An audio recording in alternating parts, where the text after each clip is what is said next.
Okay, we've got a Dejara death adder here, which we actually want to give a little bit of exercise to. It looks like it hasn't actually defecated in a while. So snakes like this, which are ambush predators, a lot of the time they can get quite seriously backed up. So we obviously have a little feed chart when it eats and that, so it hasn't pooped in actually quite a long time. And I'm sure we're going to see that it's quite heavy at the back. So yeah, this one needs to go real badly. You can see there, extremely fat. So we're just going to take the snake out and give it a nice lukewarm bath. This one's due for an upgrade soon. Okay, whenever I bathe snakes, I always want to make sure the water's like barely warm to you, because obviously them being cold-blooded and that can be quite a bit of a shock. So it's just off of cold, and swimming is the best way to get them to move quite nicely. Obviously they want to get out a little bit, and this will get them going. So hopefully we'll get a result pretty soon. It'll be pretty cool to catch it all on video quickly. And you don't ever really want to leave a snake like this on its own, you know, by putting the lid on and then leaving it to swim unattended, because it might get quite tired and then eventually it could potentially drown. So if you were to leave anything, you could leave like a rock or something in the middle that it can land on. A lot of the time they can just sit motionless and float nicely, but it's not worth taking the risk.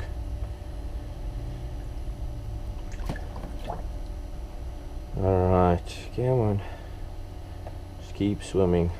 You see now he's holding on the hook here.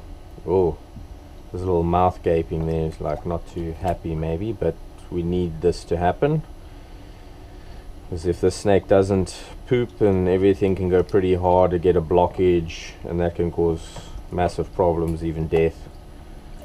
So it's very important to keep a feeding record on animals like this, or any animal. It's always good to have your feeding records in place. I would really like to put these on display at some stage, but I'm not quite sure what I will take off of display if I'm going to put these on display at some time. But these ones could use an upgrade at some stage. You can see when the snake's motionless, it's got this nice little white tip on the tail. This is what they use for caudal luring. So they'll wiggle that little tail as if it's a worm, sometimes having it near their head, which will attract a lizard or frog or something like that, and then they'll ambush it. These guys are one of the fastest striking snakes that I've ever seen. I mean, I've got puff adders, I've got rattlesnakes. I'm pretty sure the death adder is one of the tops. Okay, obviously each to their own. Like some people are marathon runners, others are not. So to do an accurate test, you'd have to, you know, test against quite a few a few of them, and also obviously test them when they're nice and warm at their sort of optimum temperature for functioning and that. But these guys, they literally catch food as it falls on the floor. Yeah. Normally I get a result. I mean, I do this a lot with my gaboon vipers, and quite soon after this they just go all stiff, and then you get the result. But we might not get the result from this one. It might have to go back to the cage, but hopefully in a day or two we'll get a result. But we'll just keep trying. It does look like it's about to pop any minute now. Come on, don't be shy.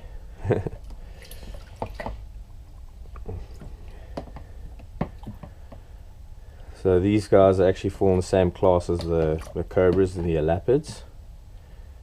There we go, there's a little bit coming. Oh, getting quite angry and grumpy. Okay, so here we go. Should hopefully get the result we're looking for. A lot of the time they can just poop out a lot of the white, But as long, oh, there's lots coming out here now. Snake doesn't look happy, but as I say, this is for the best.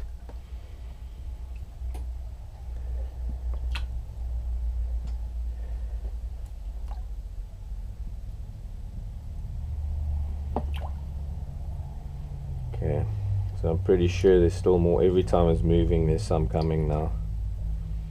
My other one has no problem with it. It's very odd that it's gaping its mouth like this so much.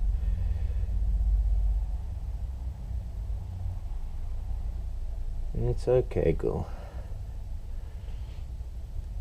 Just let it all out. You'll feel a lot better, and then you get back to your house. Beautiful colors. My other one's a little more brighter than this one.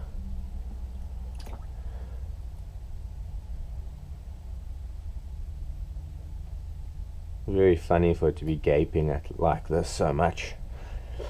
I mean, it never does it when I work with it otherwise, but obviously it's not happy about this situation or something. Okay, so far we've got a fair bit out, but I mean, there's still a lot to come. So sometimes when they are sitting still, we just give them a little tickle and prodding near the tail area to get them to try and swim a little bit more. So the more they get that movement, the more they're gonna have the need. It's the same as when you know, you get up in the morning and you're like, whoopsie, need to go to the bathroom. These guys just sit around a lot, and I mean, obviously in a small enclosure where they can thermoregulate in such a small space, they don't have much of a need to move around, so they can get pretty backed up. So it's quite important to give them this little bit of exercise now and then. So your heavy-bodied snakes, those are your ambush predators. So majority of the time, just by looking at a snake, you can tell what sort of hunter it is. If it's got quite heavy-bodied, it's an ambush hunter. Long and slender, this is your active hunting species. Now, sometimes what I'll also do is just to pick the snake up a little bit, let gravity do a bit of work as well. You can see how she's bulging there. I mean, there's a lot going on here.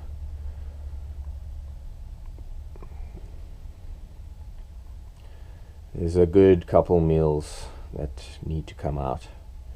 So I think she's also getting a little bit tired of swimming around. And this is exactly why we have to monitor them and everything. You can see there she's still quite bloated. Okay.